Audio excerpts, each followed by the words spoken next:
start in learning like more political sciences in our schools? Where do you start? Yeah, where do we start? You start with your teachers. You start saying to your teachers, what do we learn all this? Why is there such a gap between the best investigative reporting in the media and what we learn in school?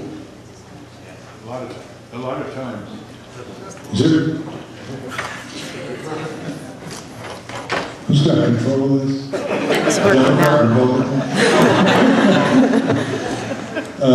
A lot of times, you know, the schools are a bit timid. And they, if they, for example, wanted to teach you consumer skills, they would do what some schools have done. They would show you how to do comparative price comparisons in supermarkets on breadbasket items, the same ones, you know. And so you can see which prices are higher, which are lower, and then publish it for the community. It actually was done for a period of years in Indiana.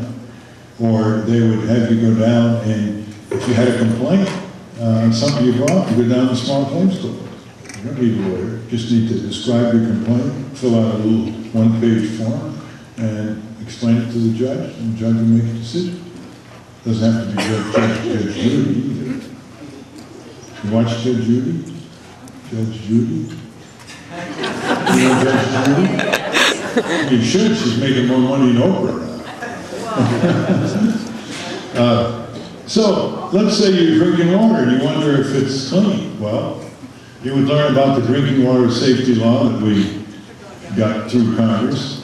You'd learn that you have the right to go down to your local water department and get some information. And they're supposed to supply you periodically with information about, is there lead in the water? You know, what's going on? So pretty soon, you get pretty confident. You get more confident. You get more confident. You don't just sort of wallow around and wonder about all these things that are affecting you. But the course can be called civics. Civic skills. Not just civics where you memorize things.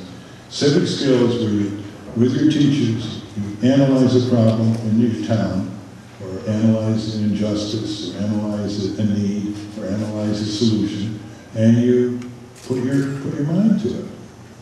And you might write a paper, you might have a class project. It doesn't matter if it's elementary, high school. There's different levels of rigor that can be put, just like there is in mathematics or any other subject. But by the time you graduate, it'll be hard for people to push you around, for companies to push you around. Whether it's a credit card company, or whether it's a car dealer or whatever, you know what your rights are.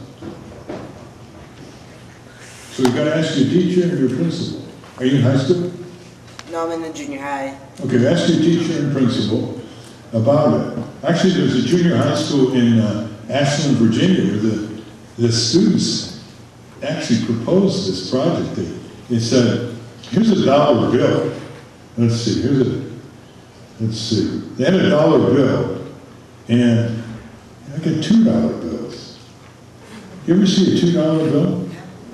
Look, it's got the Constitutional Convention, 1787. You ought to ask your bank for $2 bills. Anyway, the dollar bill, one side of the dollar bill is, you know, what is this, all these designs? And so the student said, why don't we put the Bill of Rights and the Articles of the Constitution on that side, so people, you know, talking in a cafeteria or whatever, you know, they start talking. What's the First Amendment, Fifth Amendment?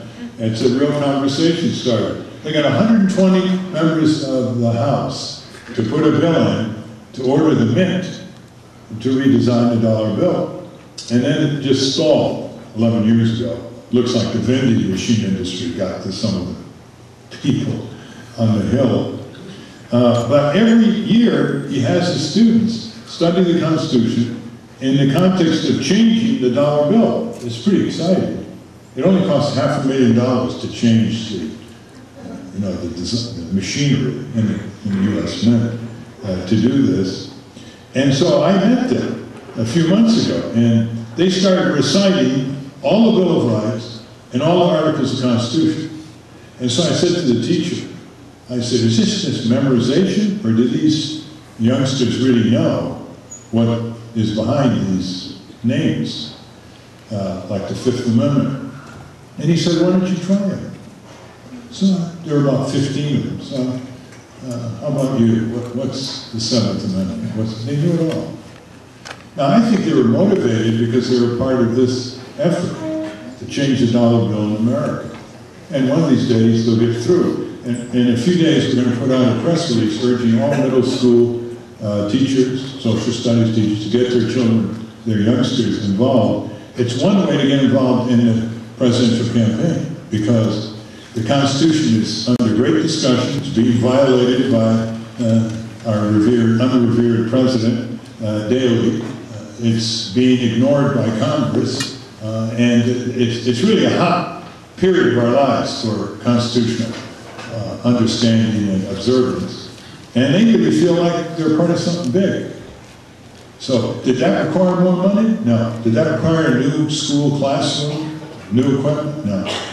The greatest advances of education, although it's nice to have a decent school and good facilities, is all in the minds of the teachers, students, and principals. Those are great. Nice to have a school board too. It's qualitative. You want to really get children to develop a thirst for learning. Good question.